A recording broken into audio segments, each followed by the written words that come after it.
Just see who goes first. All I have nature questions all the time. right, you get to pick a number from the hat. Pick a number from there. Age before beauty. Come It's on. down in there somewhere, aren't it? To be more. Got nothing? You're going first. This is one. Okay. All right. So if you want to have a I seat. get a blank check? Yeah. Fill it out.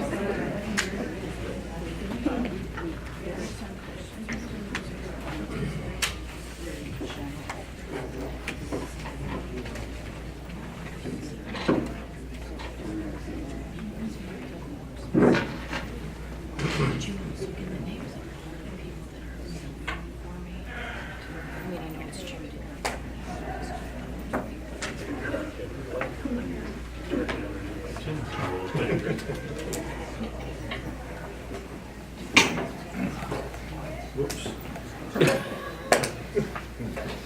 Good evening. Am I on? Hello? Yes? Don't scream in it. Good evening.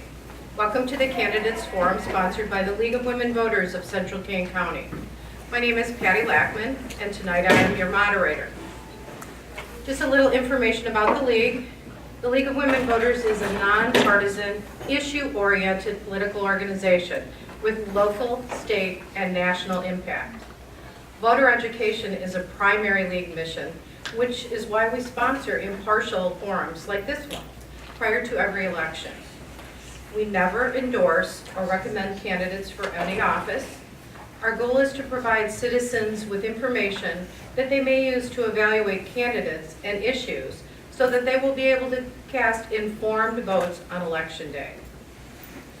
If we are nonpartisan, you ask why there are only Republicans at this forum. The League of Women Voters has a policy that they do not host empty chair debates. That means that if there is no opponent in a race, we do not invite that person to participate. The Democratic candidates in the county for this race have no opponents for the second race. And so they will automatically be on the ballot in November. So they haven't been invited to participate, but they will be a part of the forum that the League hosts in the fall. So just for your information, we're moving on. Pardon my turning the page here. Tonight's forum will be in two parts. First, we will be hearing from the two candidates here for Kane County Clerk. We will then hear from the candidates for Kane County Sheriff. The two candidates right now in alphabetical order are John Cunningham and Mark Davist. Each candidate will deliver prepared statements of up to 2 minutes as their introduction. Written questions will then be accepted from the audience. Members of the League sitting up here will be reviewing the questions that you submit through those people that are circulating through the audience. Please quietly signal for one of the League members to come and give you a piece of paper and a pen. And you may submit as many questions as you want, but only one per card, please. These ladies up front will then review the questions for accuracy and appropriateness. The question must be addressed to both of the candidates for either one of the races, and no questions will be allowed to be asked of a specific candidate. We have Barbara King and Susan Van Dyne and Eleanor Hamilton for the first half reviewing the questions. We also have Mary Ann Nas over here, raise your hand, Mary Ann, who will be timing each question response. For the most part, we will have 1 minute answers for each candidate. And after we conclude with the candidates for clerk, we will then ask those people that are running for office in the primary to just stand up front here and announce your name and the position that you're running for. We unfortunately don't have the opportunity to have forums for every contested race, so we have to kind of pick and choose. After the break, then we will have the candidates for sheriff come up and they will go through the same order. The candidates all 4 candidates tonight have agreed to abide by the ground rules provided by the League of Women Voters. They have agreed that they and their organization and staffs will not use the forum, portions of the forum, or any audio clips, video clips, or transcripts in any campaign advertisements or materials for partisan or other political purposes. The candidates have drawn lots. You watched as they drew numbers to see who would go first, and Mr. Cunningham will go first. And we will rotate. It's pretty easy to rotate with just 2 candidates. As I said, their responses will be timed, and she'll hold up time cards so that both the candidates and I will be able to see that they're running out of time. When the red paddle comes up, I'd ask that you please stop. We have a lot of ground to cover, so let me ask you all to silence your cell phones and pagers. Does anybody carry a pager anymore? Please remain silent and seated during the forum. Please refrain from responding in any audible way to the candidates. And raise your hand if you wish to receive a card and a pen or to have a question collected by a member of the League. Be aware that there most likely will not be enough time to ask all of the questions, and the ladies up front will be combining questions if there are duplicates. I will enforce the rules of the forum, which may include interrupting you candidates who go over the time limits. And please withhold your applause until the panel has concluded and the candidates have made their closing statements. So, with that, let's begin. Mr. Cunningham, if you want to, your mic is right there. And you may want to pick it up to speak into it. I'm sorry, I should have made that clear. Good day, I'm Jack Cunningham, and I'm here to apply for the job of Kane County Clerk for 4 more years. My opponent's a nice man. I've known him for many years, and we only have one difference of opinion right now, that who should serve for as your county clerk for the next 4 years. I'm basically running on my qualifications, my experience, and my accomplishments. My qualifications are basically 2 JDs, one from Northern Illinois University and one from Lewis College of Law.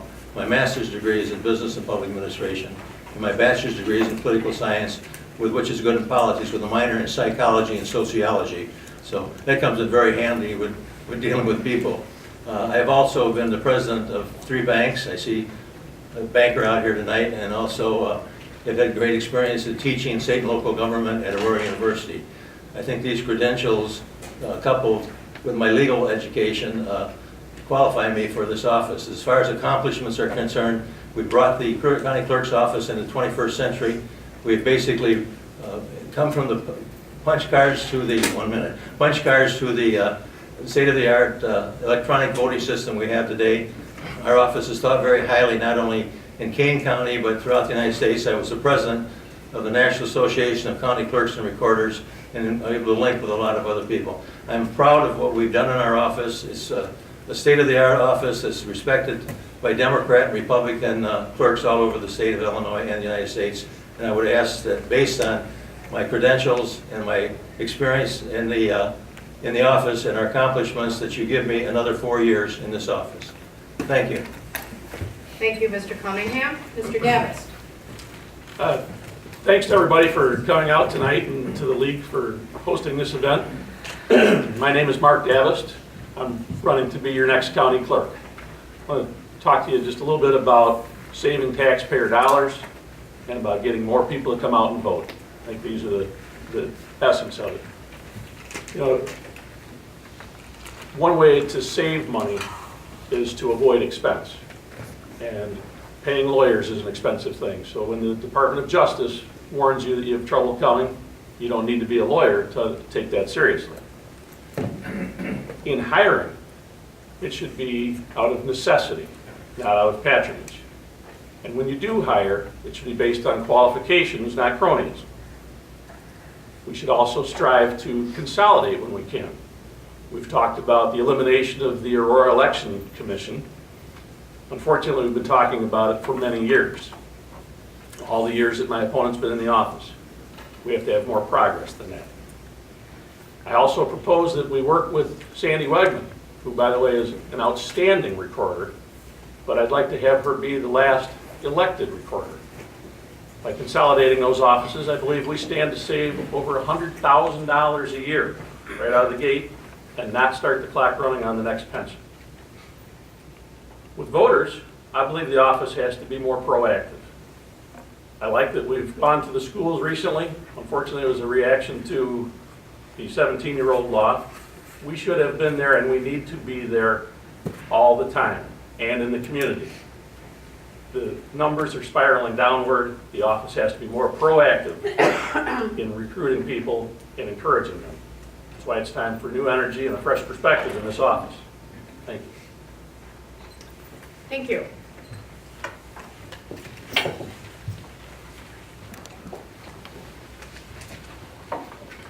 Okay, we will start with Mr. Davist. Please tell us in specific ways how you can perform the duties of the office when you begin, better than your opponent. I bring an active experience from the small business world where I've been operating in a business that's still in existence and surviving. So I would apply that perspective to the office and strive for a much higher profile in that office. Elections is not the only part of the office here. Vital records, obviously, tax extension are also important, but elections are the highest profile part of this office and a responsibility that has to be taken in a more proactive approach. Okay, thank you. Mr. Cunningham. Yes. What specific ways can you continue to perform the duties of the office that you are seeking to retain? Well, I think a proven record is already there, and it's really sort of silly because when Mark came to tell me that he was going to run for the office, he says, you know, Jack, you're doing a great job. Whoever succeeds you should continue to do what you're doing. And his platform has been nothing more than what we've been doing for years. We've been very proactive. We've got the greatest office in the country. We hire, actually, I think we have master's degrees. People working for us are hired on their credentials. I think my warehouse people may have more education than Mark. I don't know what his education is. As I went to his Facebook, and he says the first class to graduate from what school was that? I can't remember. But we bring professionals to the office. We don't use cronyism. We have people that are educated and know what they're doing, and we shall continue to do that. We're running in a very professional, economic way. We've increased the revenues of the department from $640,000 to $1.1 million, which means that we generate enough revenues to pay the total cost of the Vital Records Department and the tax extension, and still have $229,000 left in which to pay towards the elections, which has no flow of revenue to it. We shall continue to do that. Stop. Thank you. Mr. Cunningham, do you have a position on the Developmental Disability Services Board issue that is on the ballot up for referendum? That, basically, I think it's, tax dollars should be spent to help people that need help. I personally have no problem in voting for that and paying $100 more on my tax bill every year, because I have seen people with disabilities and we have to help them, genuine people with genuine problems, and help them best we can. When they came in to file the petition in the office, they had this stack of piles of about 10 books high, and some of those kids that will need help were came there, and it stresses your heart. So personally, I have no problem with it. I'm willing to pay my share to help those less fortunate than I've been. Thank you. Mr. Davist? There's no question that it's a need in this county. I applaud the effort that's been put into it. My only concern, and I wish that somehow they could have coordinated this effort with the existing 708 boards in a way that would not result in double taxation for the people that already have the 708s in their neighborhoods or their communities. There's no question of the need and of the people deserving help. I'd like to see them hopefully come up with a structure that works cooperatively with the existing services so that we don't have communities that are paying twice. Thank you. Starting with Mr. Davist, how much has been contributed to your campaign for this election? Who or what entities are your top 3 campaign contributors? This isn't federal, right? Just check. I and my wife and I are the top contributor to our effort. We believe very strongly in showing people that you ask for support, that you're totally invested in it as well. Beyond that, I'm not sure. I haven't kept track exactly of who comes in first, second, or third. There's been a very widespread outpouring of support from around the community. Mr. Cunningham? Well, Jack Cunningham's the first, second, and third contributor to his campaign, and I basically like to make my own mistakes, so I do not want to have someone come to me at a later date and say, hey, you owe me because I contributed to you. I don't believe in taking money from people who have gotten money from the county, and I think if you check my list, you'll find that's not there. And the pay-to-play I don't believe in, and I believe a lot of times that political contributions are made with people expecting to get something bad at a later date, and I'm not in favor of that. So I still owe myself a lot of money from the first election, because I like to make my own mistakes, and I like to pay my own way. Thank you. Starting with Mr. Cunningham, how do you prioritize and make decisions? First of all, I have to define the problem, and that's why the office, we like praises, but we also want to hear criticism, because when you criticize us, you make us aware of the problem.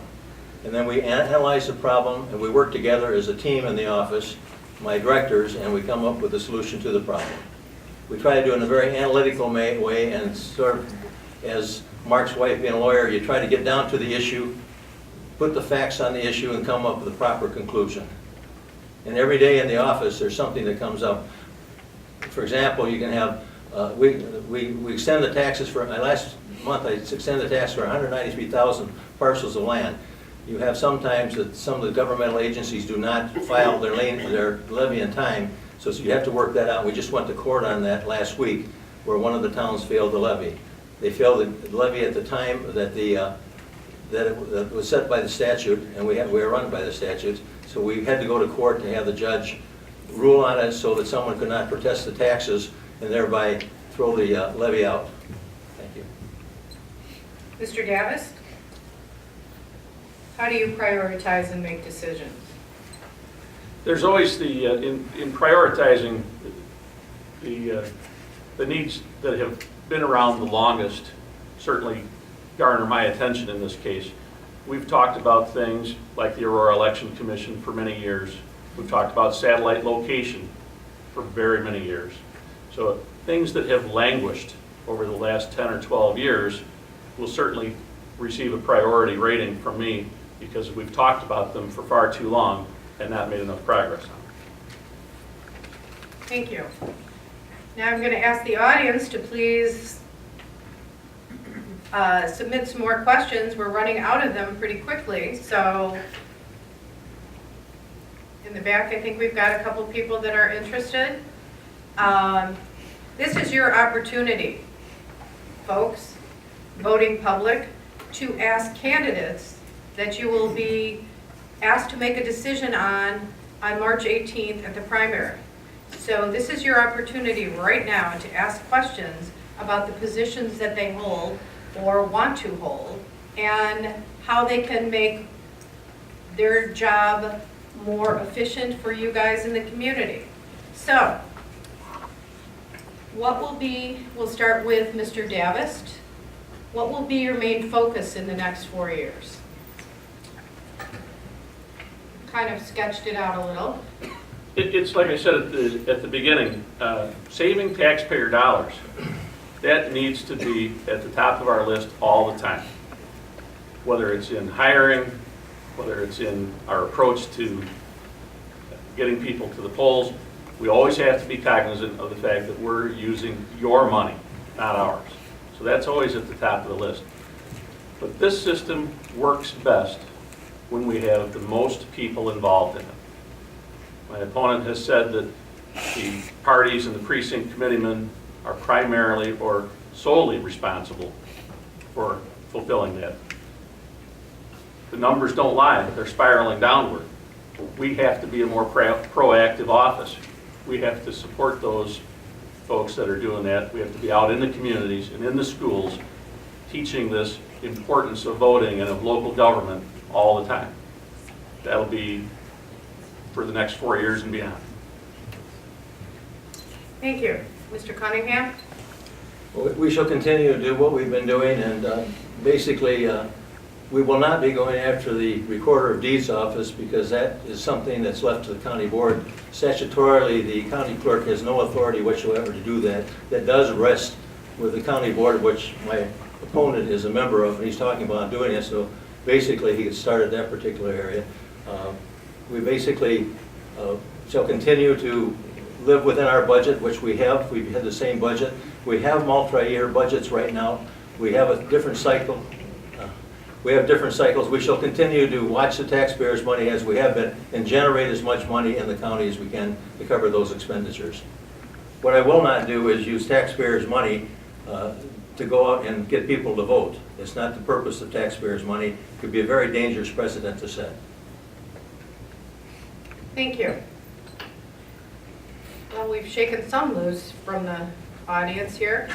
How would you reach out to young and other underrepresented constituents? And we'll start with Mr. Cunningham.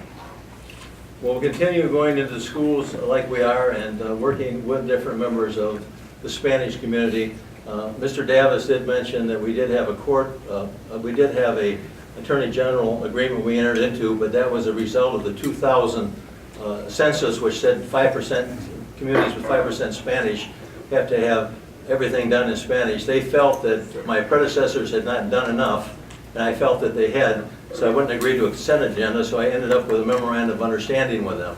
Because if I had done a consent agenda, I wouldn't have been able to come back later and challenge their methodology, which was proven to be wrong.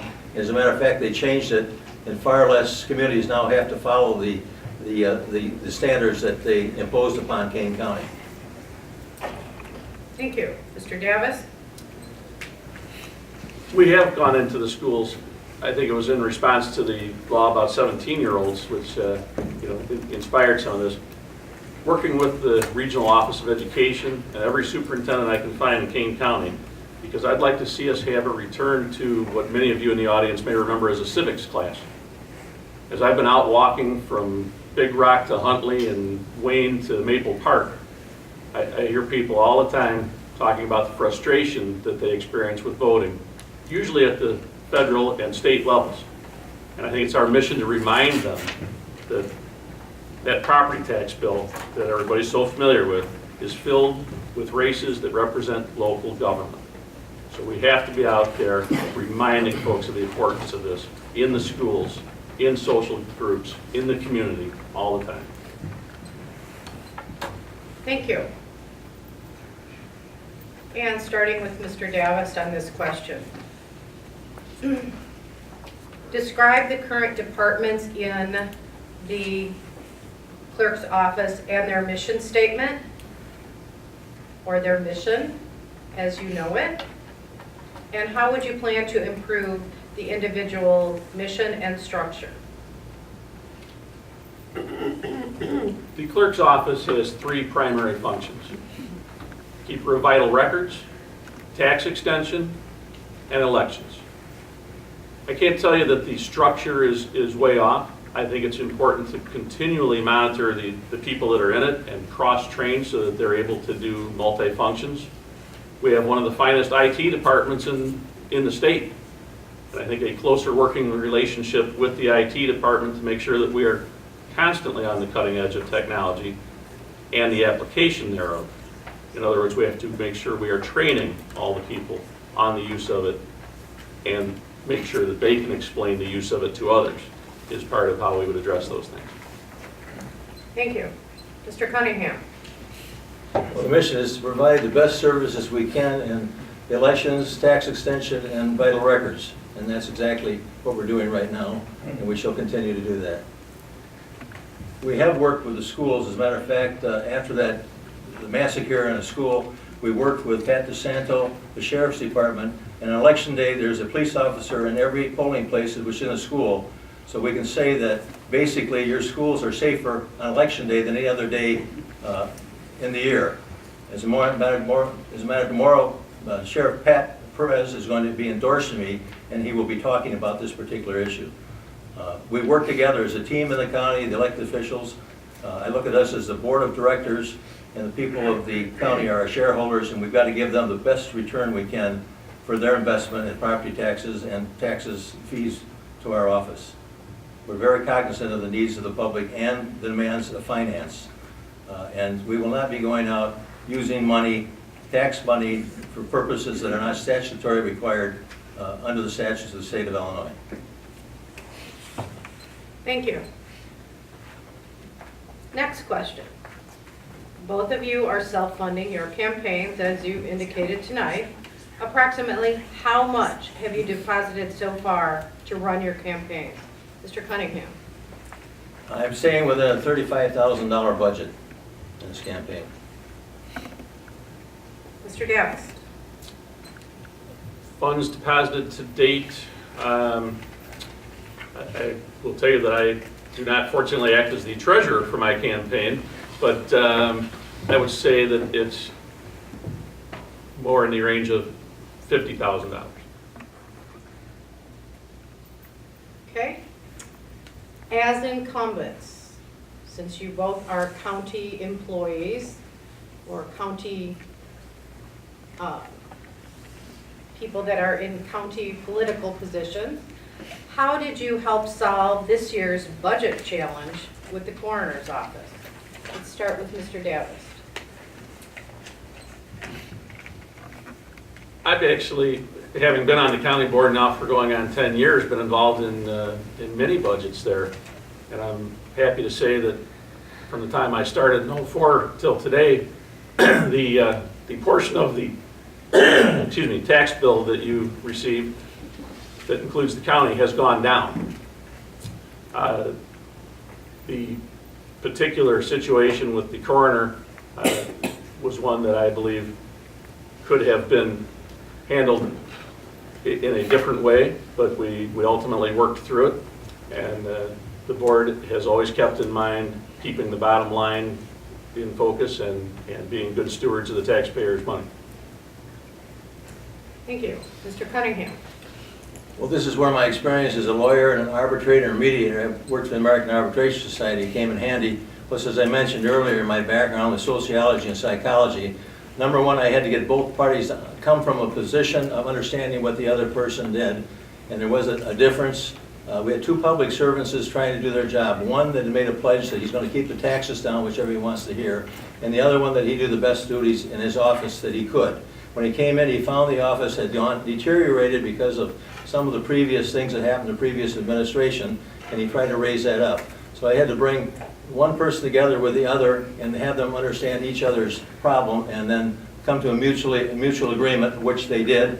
And I was very happy to have been instrumental in brokering that particular agreement because I did not want another $500,000 legal bill that we had between our county chairman and our county circuit clerk last time, which had people been meeting together like that and talking that basically they would get along. I also host once a month a luncheon for every elected official where they can start talking about their common provinces and work as a team to solve them. Thank you. Starting with Mr. Cunningham, and it looks like this will be the last question before we have closing statements. What would you say is your greatest strength for this position? Well, as I said earlier, my qualifications, my education, my experience in multi-fields in the private sector, 30 years. I started my own businesses. I didn't inherit from my family, and I didn't marry it. And I worked hard. Everything I have, I worked with my hands. I built it from the ground up. I built a marina. I built subdivisions. I've ran grocery stores, ice cream parlors. So I've got a great background in public service, and I bring all of this together in making my decisions when I'm in an elected office, and they've served me well. And I'd like to have 4 more years if I could. Thank you. Mr. Davis. I too have had many years of private sector experience, but I think it's the 10 years that I've spent in public service with the county board and the accomplishments that I've had there that I'm proud of and think bear on this office the most. We were able to construct the new sheriff's office and jail on time and under budget. And the sheriff will tell you now that it's in fact created a revenue source for us. in my time as the Judicial Public Safety Chairman, with the assistance and cooperation of the previous chairman, was able to bring together all the stakeholders that you find now working on what we would call the Technology Commission. It's going to be one of the most important steps we've taken in many years here in the county. As the Human Services Committee Chairman, I was tasked with helping us rewrite our ethics ordinance, one that was adopted unanimously and still stands today as a model for counties all over the state. I also helped find ourselves new brokers for insurance, work with labor management, plan design changes, and create a wellness program that has yielded millions of dollars in savings for taxpayers in Kane County. So in those 10 years, I've got accomplishments that we achieved and delivered. We've been waiting for those 10 or 12 years on some of the things that I think need to be done in the clerk's office. Thank you. And now we will go to the closing, and we'll start with Mr. Davist. You may have 2 minutes. Okay.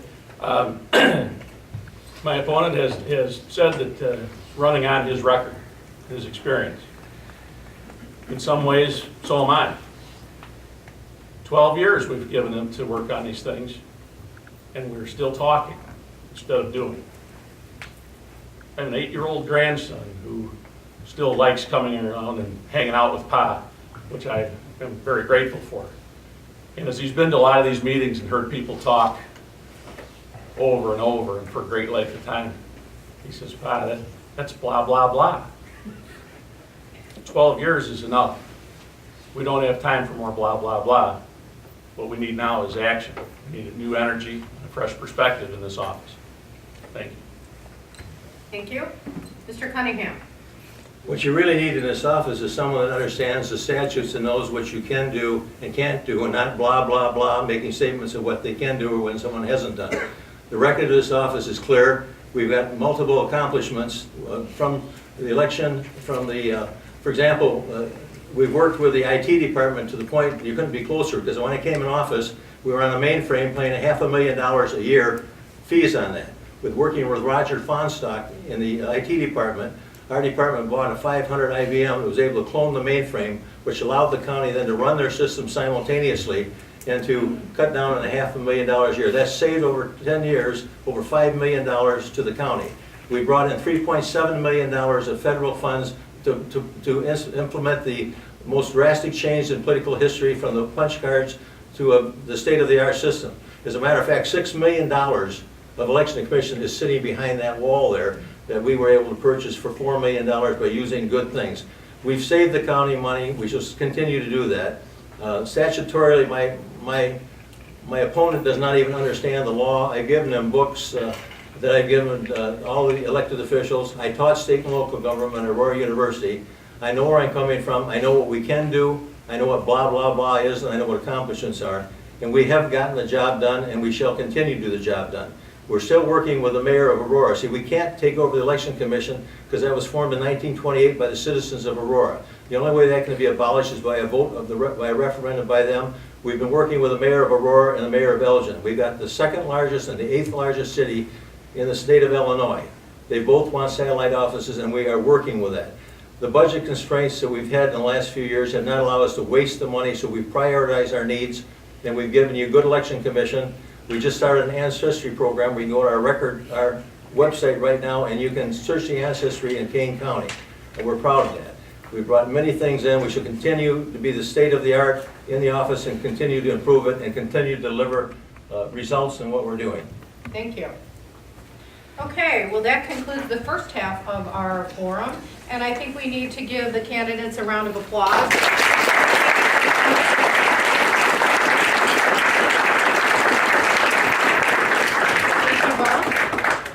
And now we have 2 individuals in the audience that are not part of the forum, and I would like them to just step up front for a minute and introduce yourself and tell us just the position that you're running for.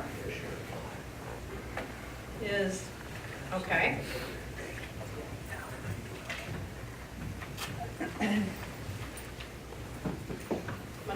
Mr. Mays.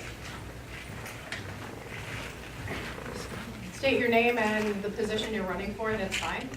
My name is Willie Mays. I'm running for Kane County Sheriff's Office. Can I elaborate any more? On the Democratic ticket, which is why he is not opposed in this race. He is running unopposed. As I said earlier, that is why he was not invited to participate in this forum. So, he will face one of the two people in the second part of this forum on the ballot in November. So, thank you very much, Mr. Mays. Thank you.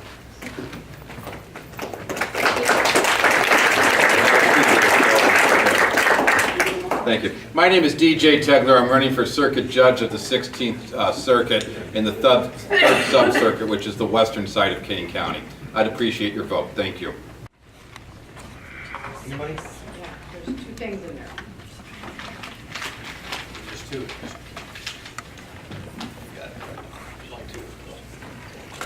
You're one. You get to go first. Go first, Yep. okay. all right. Okay, give me my numbers back. There you go. Here's them again. All right. Okay, thank you very much.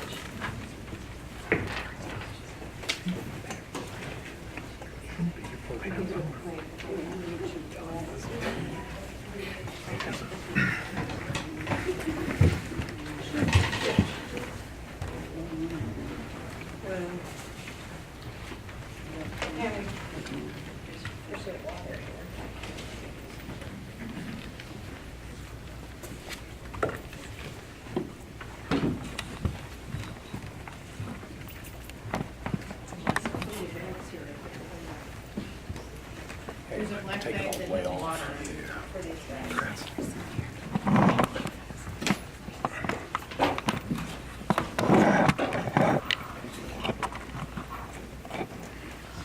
Sorry, guys.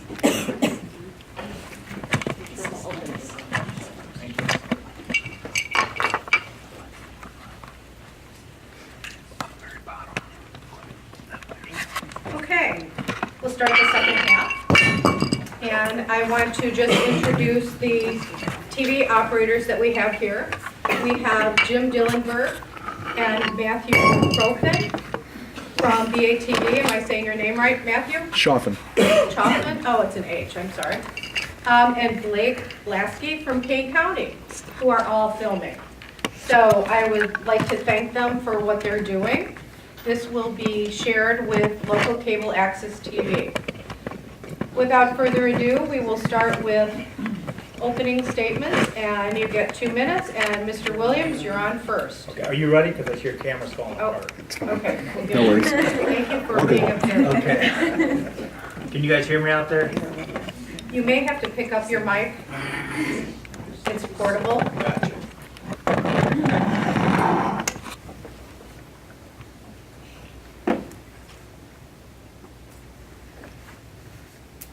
You ready? Yep. All right. Good evening. I want to thank you all for coming, listen to us tonight, and hopefully you pick the right person to be your next sheriff. Obviously, I hope it's me. I want to thank the League of Women Voters for having this for us tonight. I'm Kevin Williams. I'm a candidate for Kane County Sheriff for the Republican Party. Passion and commitment. I'm very passionate about serving the people of our county. Not just a law enforcement officer, but also as a member of the Regional Office of Education. I'm a trustee with them. I do a lot of work for the Jason Gould Foundation, where we raise money for lymphoma and leukemia, for research and try to get a cure for that. I'm very involved with the Special Olympics. My passion goes a long way back. You know, I ran for sheriff in 2006. Things went good for us in the primary, but not in the general. But I'm very committed to the people of Kane County. I'm still working for the sheriff. You know, when I lost him that night, I told him, I said, congratulations. I turned to the crowd and I said, we are going to work for Sheriff Perez. He won this candidacy. I'm going to be a good soldier. I expect you guys to be a good soldier also. I've also been a great steward for the people of this county. I built partnerships with other law enforcement agencies, with schools, with senior citizens providers, with neighborhood watch programs. I worked with the Elgin Police Department when it comes to the Latin Kings, and we served the civil lawsuits against them. I organize that operation. I have the knowledge, the skills, and ability to run a professional and fiscally sound office. Thank you. You guys are gonna probably have to pick up your mics because you're cutting in and out, Kevin. So kind of hold it close. All right, Mr. Kramer, you're on. Thank you. Good evening. My name is Don Kramer, and I would like to be your next sheriff. I'm the most qualified candidate for sheriff because of my experience, my education, and my commitment to the community. I have 30 years in law enforcement, all at the Kane County Sheriff's Office, 23 of those years in leadership positions. Starting out with 4 years as a correctional supervisor, 8 years as the traffic safety director, leading a county-wide injury prevention program, and 3 years as a patrol supervisor for both days, evenings, and midnight shifts. As a lieutenant, I oversaw the department training, implemented a $1 million upgrade to the computer system, oversaw new recruit training, was the sheriff's liaison overseeing the construction of the new sheriff's office, and I helped develop a stronger community policing program by improving communication with our citizens through a crime alerts network. My education includes a management degree from Wavansie Community College, a Bachelor's of Art degree in Criminal Justice from Aurora University, a Master of Science degree in Criminal Justice from Chicago State University, a Windows 2000 Network Administration certification, and I attended the School of Police Staff and Command at Northwestern University, graduating #1 in my class. I have served the community on the boards of the Kane County Task Force on Drinking and Driving, the Kane County Safe Kids, the Rotary Club of Geneva, Suicide Preventions in Batavia, Triad Senior Services for Central Kane County, the Geneva Academic Foundation, and with my local church for the last 10 years. I want a sheriff, if you want a sheriff that has a department-wide leadership experience, that is highly educated, and has a passion to serve the community, then I ask for your vote on March 18th. Thank you. Thank you. Question number 1, and we will start with Mr. Kramer. We'll flip back and forth. Can you list the top 3 priorities you will address if elected? The #1 priority will be to restructure the administration within the sheriff's office.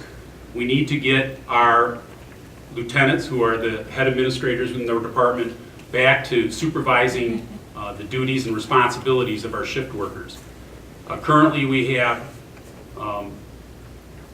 8 lieutenants, both in public safety and corrections, and yet we only have 1 lieutenant that oversees 90 sworn officers, and also in the correctional center, 1 officer that oversees 120 correctional officers. So we need to get we need to get our management structure back in order. Secondly, we need to save our taxpayers some money, and we can do that through a couple of different ideas I have. One will be alternative fuels for our squad cars. We could save up to $100,000 a year. I'd like to see that happen. And then third, I want to improve our communication with our neighborhood, including their neighborhood watch, and have better communication with our businesses and our schools. Thank you. Mr. Williams. Yes, first what I do is, can you hear me? Is this better? I want to reassess the sheriff's office. You know, back in 2006, we had 96 officers throughout the whole public safety side of the office. Now compare that to McHenry County, who has 85 deputies working the street alone. We only have 49. So how do we do that better? Because then now is not the time to ask for more officers. We're all financially strapped, including the sheriff's office. So what I would like to do is to give them more of an opportunity to work within the community. Give them better job assignments, other job assignments such as a lead service officer, juvenile officer, a liaison officer with the community. I would also like to reestablish lieutenants back on patrol shifts in order for them to manage the patrol areas. Building partnerships with the community is our biggest enforcer we have, so I'd like to continue building those community partnerships. Thank you. Thank you. Starting with Mr. Williams, do you have any specific experience in fighting gangs? And what can be done to reduce the influence of gangs? Actually, my background for many years has been a gang tactical officer. I've been certified in gang tactics, in gang investigations, drug investigations. I've been to DEA school for investigating gangs and drugs. So I have a huge background, and I've built partnerships and coalitions working with police departments throughout the county in combating the gangs in our county. Now, one way we can do is we continue to teach our community and our officers about gang signs and gang graffiti, so we can start seeing where the graffiti is coming. We know that's where the gangs are hanging out with, so we can better be proactive towards them. Thank you. Mr. Kramer. The sheriff decides what assignments officers get, whether they're lieutenants, sergeants, and patrol officers. I was never given that assignment. One of the assignments that I was given early in my career was the traffic safety program that I wrote a grant for through the state of Illinois, and I operated that grant for over 5 years. One thing I would like to state, though, and our sheriff's office is currently doing it, believe it or not, a good officer that knows how to conduct good traffic safety, knows how to do legal searches and seizures, can often come into contact with gang members and also interdict drugs with the traffic stops. We actually have an officer that's come up with millions of dollars of seizures. So all of our officers need to have the training necessary to deal with gang members, and also perhaps learn how to do the drug interdiction. Thank you. Starting with Mr. Kramer on this one. How will you address the heroin and substance abuse issues in Kane County? What's your training in this area? First of all, our heroin problem, it's a community problem. It's not just a law enforcement problem.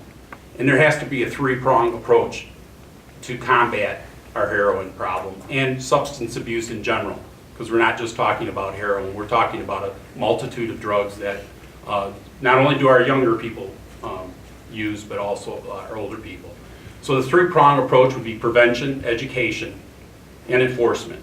In enforcement, yes, our police officers, as I stated the last answer, we need to have good training so that we can interdict these drugs while they're coming into the community. They don't get here by magic, they come here usually by some form of transportation. And secondly, we need to partner with all of our community members, especially through our schools, and I'm a member of the Geneva Coalition for Youth, and we need to start talking about this problem, get it out there, so that we can together educate our kids, educate our parents, and reduce the number of people dying of heroin overdose. Thank you. Mr. Williams. As the only candidate here that has drug investigation experience and currently still work with the sheriff's office, talking to community members, understanding exactly how bad heroin is. You know, it's not just about the heroin itself, it's about prescription drugs. More kids are dying from prescription drug overdoses than car accidents. The dangerous drugs out there are the opiates, the Oxycontins, the Vicodin. And these are good kids that get sports injuries and are prescribed these drugs. And unfortunately, they get hooked up on these drugs. And then they turn to street drugs, opiates. They find out they can buy heroin cheaper. We need to communicate with the community, as I have been doing so for the last 3 years, teaching the community about the prescription drug problem, the heroin problem.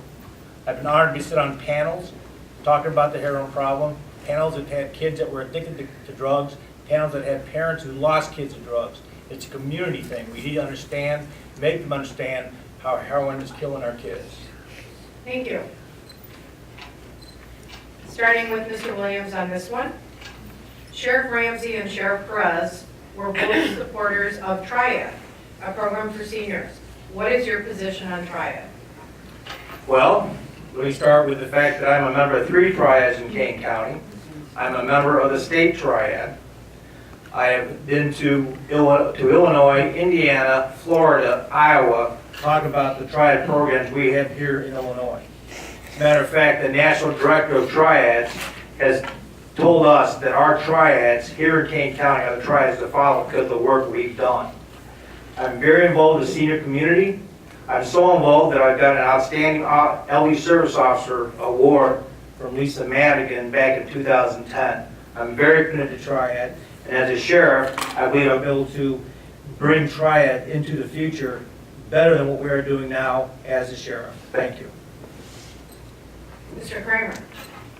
Triad is a membership of the community members, service providers from our community, and also elder people. I'm very supportive of Triad. It's a great program because it brings the law enforcement and service providers together to solve some of the issues dealing with our older people, with our seniors. Those issues are important to us.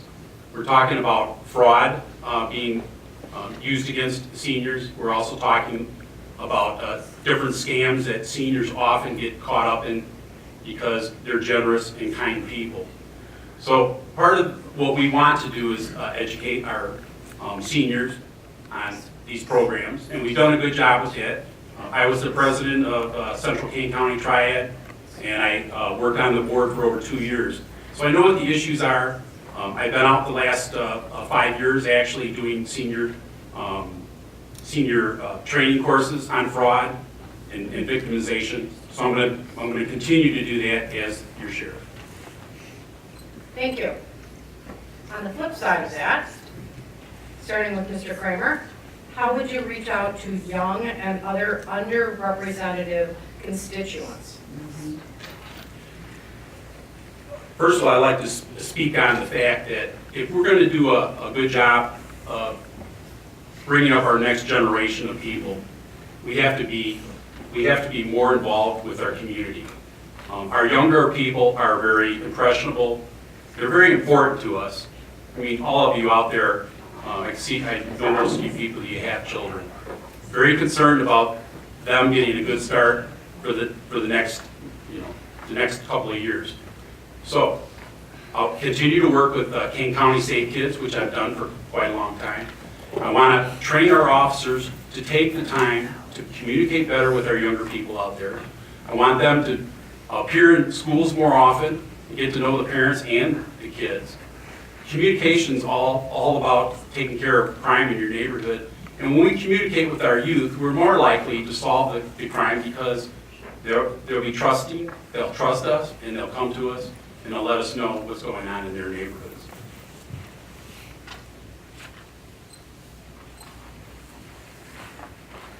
Thank you. Mr. Williams. Yes, being a police officer and a firefighter and many years of public service, I understand that being a public servant is something that a lot of kids look up to. And I've always been passionate about talking to kids. And, when we have a chance to have a tour come through, I'm always jumping at a chance to get the kids through our jail so I can talk to them and tell them about what police work is all about. I go to high schools, and since I was with the sheriff's office, I constantly got out to Kane High School and talked to the classes out there in reference to drug abuse and things that could happen to you if you do the drugs. And school resource officers are a great thing to have in our schools. I oversee the school resource officers. I oversee the Too Good for Drugs program, and I oversee the Safe Kids program. And those are all great programs that we'll continue to utilize in order to keep our kids safe and to let them know that we're out there to help them, not just to arrest people, but to help the community. Thank you. Thank you. Starting with Mr. Williams. What are your plans for the unfinished part of the jail? Well, that's a discussion started out there, and obviously, I think we all feel that if it's going to be built, let's do it now because costs could raise in the near future. Currently, we have federal inmates in that jail at $90 a day. If we were to build out the jail, then we could possibly house more federal inmates and to keep the burden off the taxpayer by $9 more a day, depending on how many of those inmates we have federally. What I'd also like to do is partnership with the mental health professionals. Because if we're going to build the jail, let's talk to them, let's ask them what they see could be the needs to help our inmates in order to keep them safe, in order to keep our staff safe, and hope to get them integrated back into society. Thank you. Mr. Kramer? Personally, I don't see it as the right time to build out the fourth floor of the shell of the correctional center for a couple of reasons. One, we're not actually at capacity. We have room to take on all our county inmates. That's our most important responsibility. I don't think building an extra 168 cells is going to improve our county because we can take on other inmates or prisoners from other jurisdictions. Currently, we do trade inmates with Kendall County, and we make a small amount of profit from the federal prisoners, and that's a good thing. Let's put aside some money in a capital plan, and perhaps 4 or 5 years from now, when the amount of money necessary to build out the shell is available, that would be the best time. So we don't have to increase your taxes at this time. Mr. Williams? What would you say is your greatest strength for this position? I believe my greatest strength is my management and leadership abilities. You know, I have my organizational and reasoning skills that help me to organize. I've been able to organize huge operations in the Aurora Police Department, as I said earlier, in the Elgin Police Department. And then my inspiration and communication skills has really made me a good leader. Mr. Kramer? Could you repeat the question? What would you say is your greatest strength for this position? First of all, the sheriff has to be, first and foremost, a good leader. He has to have strength in administration, and he has to know how to write a budget and keep the budget. My strength, of course, with my education has been in administration. I have a management degree. I've attended many college courses. So I've learned what book smart is and how to handle management. But also the important thing is I've managed many major projects at the Sheriff's Office, including overseeing the build-out of the new Sheriff's Office. I ran a traffic safety program. Everything that I've done, including the grant writing, which I've done about 12 grants for the Sheriff's Office, has always turned out on budget and successful. And that's a measurement of a good leader, being successful in your projects. Thank you. Do you have a position on the Developmental Disabilities Service Board issue that's going to be is a referendum question on the ballot in March? Starting with Mr. Kramer. I think I have a big heart for the disabled people. And personally, I give quite a bit of my own money to support different groups in our community that take care of individuals with disabilities.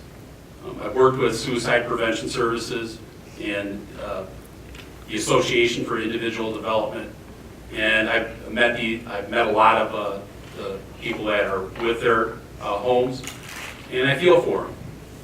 The biggest problem with this referendum is it's going to increase your taxes quite a bit. I think we have to take a good look at what actually is going to happen with that money. And I think if you look at the taxation that is already in your tax bill, you'll find that you're already contributing to the state and to 708 boards, and the money that will go to these different disability providers is already there. So I think we have to take a close look at if this is the best thing for our community. Thank you. Well, I got to kind of side with my opponent here. I would like to add that I too am very involved with, as I said before, I'm very involved with seniors. And just this year alone, senior services, there used to be 60 years and older. Now it's 18 and older if you're disabled. So I am very involved with our disabled men and women that are out here in our county. I continuously work with them, and for them. So I've got to, also say that we have to look into the taxes and do we want to pay, do we want to raise and pay taxes for that? We have a lot of other ways that we can help our disabled and our seniors. Thank you. Thank you. Starting with Mr. Williams, how do you prioritize and make decisions? Well, you assess what needs to be done, and that's one thing that people have said things to me about me is the fact that, if you bring a problem to me, we sit down, we assess the problems, and then we come to a conclusion. We do come to a conclusion together. It's not just me making a final decision, it's what can we do as a community, what can we do as an office to finalize a decision and make that decision right, or the best decision to come out with a good conclusion. Thank you. Thank you. Mr. Kramer? I think prioritizing requires that you listen to the public. They'll let you know what the priorities are. You also need to listen to your employees. I would like to create an atmosphere of good teamwork at the sheriff's office. And so I will have an open door policy, and I will take in the considerations for ideas for my own staff. And with the administrative staff, we'll discuss the issues, we'll decide what's important, come up with a strategic plan, and then we'll go out there and try to solve the problems. But we'll also analyze the work we do and decide whether or not we actually achieved our goals, and then go back to the table, discuss what we need to do, but always keeping in mind we need to do the right things for our public. Thank you. And this looks like the final question. Please tell us in what specific ways you are, apparently it's not our last question. Okay. We'll start over with this question. The second to the last question. It's been in the papers that Kane County is a major distribution point for drugs coming in from Mexico. How would you work with state and federal agencies on this issue? That's for me to start? Yes. Sorry. Threw me for a loop with another question. Thank you. Luckily, the Kane County Sheriff's Office is already very proactive in attacking the drug problem. And they're just talking about transportation, the distribution of drugs into our county requires us to take some tactics to solve that problem. We're lucky enough to have a recognized expert in drug interdiction, and I'm going to use that person, the skills of that person, to train the rest of our staff on how to proceed with drug interdiction. I think it's important. We want to keep the drugs out of our area, but also we'll work with the area, other agencies within the area that already do drug enforcement, including the marshal's office, the feds, and our local police departments, and come up with a game plan that we can target gangs and drugs, and do the thing that we need to do is that and enforce our drug laws. Thank you. Mr. Williams? Being a current employee, still work with the sheriff's office, having a past history in drug investigations, I already have a lot of those contacts throughout the state level, the federal level. And we do have a gentleman that not only is he just doing it himself, but now we just hired transferred 2 more officers into this unit, this drug interdiction unit. And he still is working with federal agents to help him with his cases. It's not just him out there, although it is him out there doing a great job with these 2 other gentlemen, but he contacts other federal agencies to help him pursue his investigation. So we currently we have been, we will continue to do so when I'm your sheriff. Thank you. Thank you. Last question. I promise. Why do you want the job? I think I'm at that. I'm gonna go with Mr. Williams. All right. Well, as I said at the beginning, I'm very passionate about serving. I've been a civil servant for 35 years, in one capacity or another. Firefighter, paramedic, the corrections officer. I've talked about my civil services in reference to the leukemia and lymphoma. I have the knowledge and ability, and I'm very committed to you, the citizens of Kane County, in keeping you safe. I know I'm a good guy for the job. Matter of fact, I'm a great guy for the job. I think my passion shows. I think my commitment shows, and that's why I want to be your sheriff. Thank you. Mr. Kramer, why do you want the job? It's a tough job, too. And, my interest in police work started as a child. My father, George Kramer, was the sheriff of Kane County from 1978 to 86. What a great role model to have your father not only a law enforcement officer at our local level, Batavia, for 23 years, but then to become the sheriff for 8 years. And I started at the sheriff's office under my father, a really pretty tough boss and also a very tough father. And I looked up to him, and I respect him. I saw the kind of work and the kind of job he did. He held his employees very accountable for the work that they did.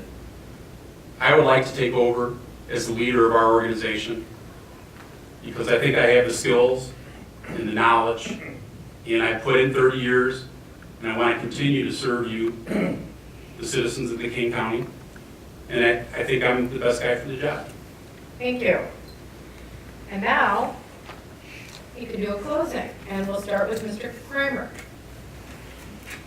And that was supposed to be for 1 minute, but you've increased it to 2 now? You Or- can do up to 2 minutes. Okay. Well, I have a vision for Kane County. We live in an ideal river valley with great schools, thriving businesses, and caring people. My vision is to bring together organizations that will help address our problems and support our needs. I will work with local law enforcement, our schools, and our community leaders to protect our concerns and eliminate threats to our well-being. I pledge to be a good leader to the 300 employees of the Sheriff's Office and manage our budget as a fiscal conservative Republican. And with your help and your opinions, I will strive to serve our community in an honest and open manner, protecting your constitutional rights and providing you a safe place to live, do business, and raise your family.